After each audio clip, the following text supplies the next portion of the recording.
దేవుని నామమునకు స్తోత్రములు. ఈనాటి ధ్యానాంశము కచ్చడములు. ఆయన రక్షణ వస్త్రములను నాకు ధరింపచేసి ఉన్నాడు, నీతి అను పైబట్టను నాకు ధరింపచేసి ఉన్నాడు. యెషయా గ్రంథము 61:10 ప్రకారం. అది అందమైన ఏదేను వనము, లెబానోను సుపరిమళములు వెదజల్లే అతి సుందరమైన పుష్పాలతోనూ కన్నులకు ఆకర్షణీయమైన వివిధ వర్ణాలతో శోభిల్లుతూ మమ్మును భుజించరా అని శోధిస్తూ చౌలూరించే మధుర ఫలములతో నిండిన వృక్షాలతో కూడిన ఆ తోటకు నీరందించడానికి 4 శాఖలుగా చీలిన గొప్ప నది ఏర్పాటు చేయబడిందండి. అన్నిటికంటే ఆశ్చర్యకరం ఏమనగా ఆ తోట మధ్యనున్న జీవవృక్షం. దాని ఫలములు తింటే మంచి చెడ్డలు తెలివి కలుగుతుందని ప్రభు వాక్కు. కానీ అది నిషిద్ధ ఫలము, తినరానిది, ముట్టుకోరానిది, దరి చేరకూడనిది.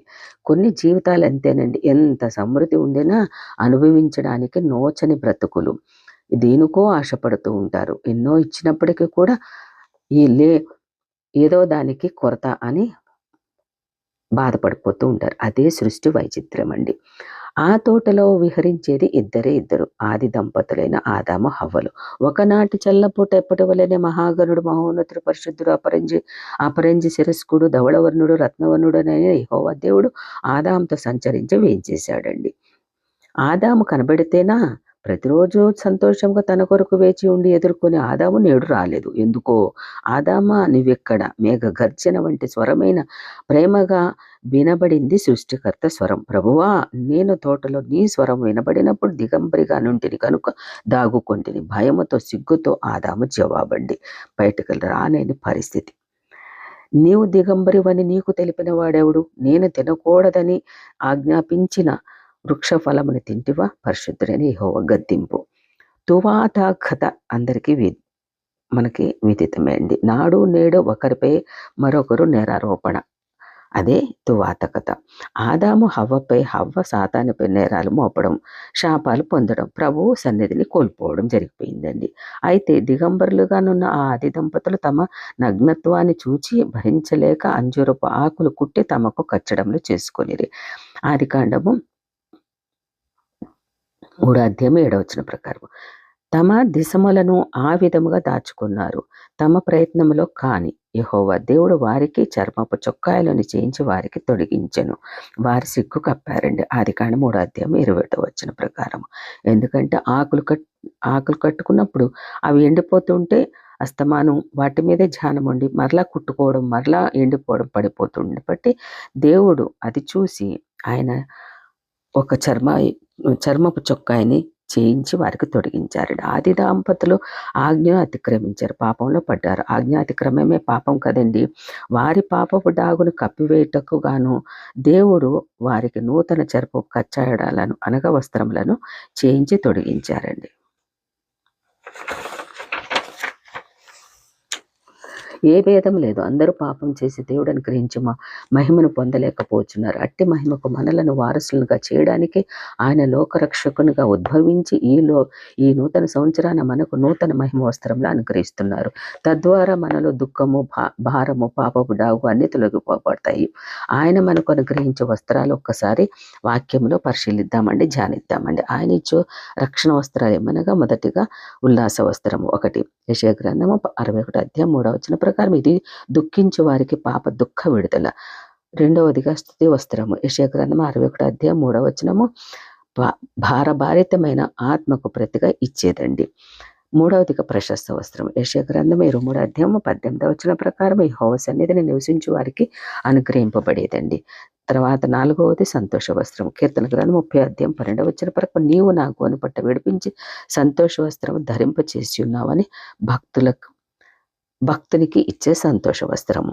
5వది తెల్లని వస్త్రం. ప్రకటన గ్రంథం 3:5 ప్రకారం సాతానును జయించే అర్హులకు ఇవ్వబడేది తెల్ల వస్త్రం అండి. జయించేవాడు అలాగున తెల్లని వస్త్రములు ధరించుకొనవలెను. అర్హులు కనుక తెల్లని వస్త్రం ధరించుకుని నాతో కూడా సంచరించెదరని ప్రకటన గ్రంథం 3:5 ప్రకారంలో చెప్పి ఉన్నారండి. ప్రభు రాజ్యంలో శ్వేత వస్త్రాలు ధరించుకొని ఆయనతో సంచరించుట ఎంత గొప్ప భాగ్యము. అర్హులమా మనమండి. మనల్ని మనం ప్రశ్నించుకుందామండి. మనము తెల్లని వస్త్రాలు ధరించుకోవడానికి, దేవుని దగ్గర పొందుకోవడానికి మనల్ని మనం ప్రయత్నం చేద్దామండి. ఆ ప్రయత్నంలో ఆధ్యాత్మికమైన అడుగులు దేవుని వైపు వేద్దామండి. అప్పుడు తెల్లని వస్త్రం మనము పొందుకుందామండి. 6వదిగా సన్నపు నార వస్త్రం. ప్రకటన గ్రంథం 19:8 ప్రకారం ఇది పరిశుద్ధుల నీతిక్రియలు మరియు ఆమె ధరించుటకు ప్రకాశములను నిర్మలములైన సన్నపు నారా బట్టలు ఆమెకి ఇవ్వబడెను. ఎవరామె? సంఘ వధువునైన నీవు నేనే మనమే కదండి ఆ వస్త్రాలు ధరించగలిగిన వారము, అనగా సంఘ వధువులము. రేపు యేసుక్రీస్తు వరుడై రానైనప్పుడు మనము ఆ యొక్క సన్నపు నారా వస్త్రములు, మహిమగల వస్త్రములు, తెల్లని వస్త్రములు మనం ధరించుకొని ఆయన రాకడకు ఎదురు చూసే వస్త్రములండి. 3వ ఆకాశంలోనికి మనము వెళ్ళడానికి సిద్ధపరిచిన వస్త్రములు, అవి పొందుకోవడానికి ప్రయత్నం చేద్దామండి. 7వదిగా సుందర వస్త్రం. యెషయా గ్రంథం 52:1 ప్రకారం పరిశుద్ధ పట్టణమైన యెరూషలేమా నీ సుందర వస్త్రం ధరించుకును. యెరూషలేము ఆయన కోరుకున్న పట్టణము. ఆయనను నీవు కోరుకుంటే, నీవు ఆయన కోరుకుని యెరూషలేముగా సుందర వస్త్రధారివిగా కాగలుగుతావు అని దేవుడు మనల్ని ఆహ్వానించి ఆ వస్త్రం ఇవ్వడానికి సిద్ధపరుస్తున్నారండి. 8వది విచిత్ర వస్త్రము.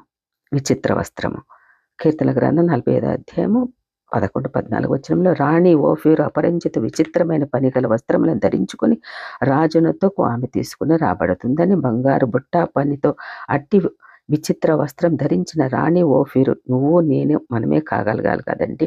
కాగలడానికి ఆ యొక్క వస్త్రము, దేవుడిచ్చే విచిత్రమైన వస్త్రము రాణి ఓఫీరు అపరంజితో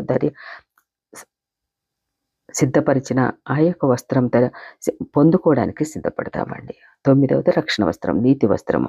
యెషయా గ్రంథం 61:10 ప్రకారం ఆయన నాకు రక్షణ వస్త్రమును ధరింపచేసి నీతి అను పైబట్టను నాకు ధరింపచేసి ఉన్నాడండి అని చెప్పి ఉంటుండగా, రక్షణ వస్త్రమును, నీతి వస్త్రం మనం పొందుకోవడానికి మనం ప్రయత్నం చేద్దామండి ఆధ్యాత్మికమైన అడుగులతోటి.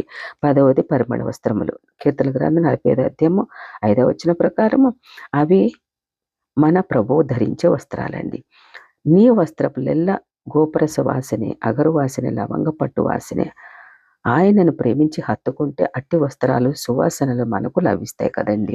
అట్టి సువాసన గల వస్త్రములను మరి మనము పొందుకోవడానికి, మనము వాటి ద్వారా దేవుణ్ణి మరి ఆ పరిమళములనగా స్తుతి గీతాలతోటి ఆయనను కీర్తించడానికి మనం పొందుకుందామండి. 11వదిగా రక్తవర్ణ వస్త్రము. ప్రకటన గ్రంథం 19:13 ప్రకారం పరలోకం తెరవబడగా నమ్మకమైన వాడును సత్యవంతుడును అను నామం గలవాడు రక్తంలో ముంచబడిన వస్త్రము ధరించుకుని ఉండును. ఆయన మన ప్రభు, మన కొరకు దివి వీడి దిగి వచ్చి శిలువ మ్రానిపై మరణించి రక్తవర్ణ వస్త్రధారియే వేయించేయుచున్నాడని, మన వస్త్రములను రక్తంలో ముంచి శుద్ధి చేయుచున్నాడు. సిద్ధమా మరి? కాబట్టి మన పాప వస్త్రములను యేసుక్రీస్తు యొక్క ఆ శిలువ ధారగా వచ్చిన ఆ యొక్క రక్తధారలలో మన వస్త్రములను కడుక్కొని తెల్లన్న వస్త్రములుగా చేస్తానంటున్నారు. అటువంటి మరి వర్ణ వస్త్రములను ధరించుకోవడానికి సిద్ధపడదామండి. యేసుక్రీస్తు ప్రభుల వారు మన కొరకు ఇన్ని వస్త్రములు బహుమతిగా ఇవ్వనై ఉన్నారు. అంతేకాక దీన వస్త్రాన్ని ధరించమని పేతురు భక్తుల ద్వారా సెలవిస్తున్నారు. అప్పుడే ఆయన బలిష్టమైన చేతి కాపుదల, పెండ్లి వస్త్రం ధరించనిదే మత్తయి సువార్త 22:12 ప్రకారం గొర్రెపిల్ల వివాహ విందులో పాలు లేదని హెచ్చరిక. ప్రభువు నుండి ఇవన్నీ పొందుకున్నటకు మన ప్రాచీన మలిన వస్త్రములను విసర్జించాలండి. నీతి, మహిమ, రక్షణ వస్త్రాలను అపేక్షించాలి. యోబు భక్తుని వల్ల నా సొంత వస్త్రములకి అసహ్యపడితినని యోబు గ్రంథం 9:30-31 ఆయన చెప్పగలగాలండి. వాటిని విసర్జించి యోబు 29:14 హెచ్చరింపబడినట్లు నా న్యాయ ప్రవర్తన నాకు వస్త్రముగా బాగాయో ఆయను అని అన్నట్లుగా న్యాయ ప్రవర్తన అలవర్చుకోవాలండి. నేను నీతి వస్త్రముగా ధరించుకుంటుని కనుక అది నన్ను ఆదరించెను. నీతిని ధరించాలండి. అప్పుడే ప్రభు అనుగ్రహించిన నూతన మహిమ వస్త్రములన్నిటినీ ధరించుకోగలము. వీటన్నిటితో పాటు దుష్టిని ఎదిరించి సర్వాంగ కవచము ధరించుకోవాలండి. ఎఫెసీ పత్రిక 6:10-10 నూతన సంవత్సర వేడుకకై ఎందరో ఎంతో ముందుగానే సిద్ధపడి ఎన్నో నెలల ముందే నూతన వస్త్రాలు కొనుక్కొని సంతోషిస్తారు. అది మంచిదే అండి. ఎందుకంటే దేవుడు అనుగ్రహించినాడు, దేవుడు సంతోషంగా ఉండమన్నాడు కాబట్టి. కానీ మన మధ్య ఉన్న కొందరు పేదలకు, అనాథలకు, విధవరాండ్రకు మన సొంత ఖర్చుతో ఒక్క నూతన వస్త్రమైన ఇవ్వగలిగితే ప్రభు మనకెన్నో నూతన దీవెనలు అందిస్తారండి. ఆయన నూతన వస్త్రాలే కాకుండా నూతన హృదయము, నూతన సమర్పణ అన్ని కలుగు చేస్తారు. ఎందుకో మరి వీటన్నిటినీ పొందుకోవడానికి ప్రయత్నం చేద్దామండి. ప్రభువైన యేసుక్రీస్తు మనందరికీ నూతన సంవత్సరపు కృపా వర్షములు అనుగ్రహించడానికి ఆయన సిద్ధంగా ఉంటుండగా మనము ఈ యొక్క వస్త్రములను ధరించుకున్న వారమే మరి మనం సిద్ధపడగలిగితే ఆయన ఆ యొక్క కృపా వర్షములు అందరి మీద కూడా నూతన వస్త్ర కృపా వర్షములు మనందరి మీద కూడా కుమ్మరించి అనుగ్రహించి ఉన్నారండి. ఆమేన్.